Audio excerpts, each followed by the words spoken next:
In the spring of 1920, a quiet revolution swept through Cairo. It didn't begin with weapons.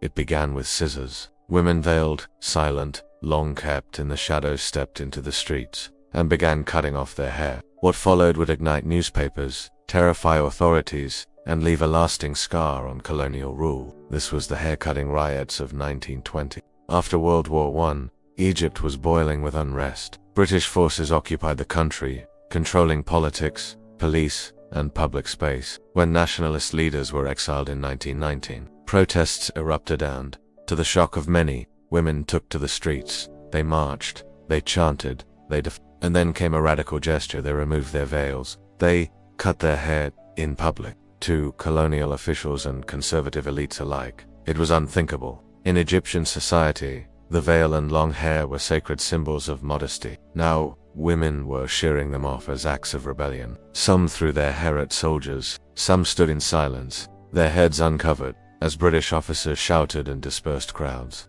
A few were arrested, others were attacked, but the message was clear.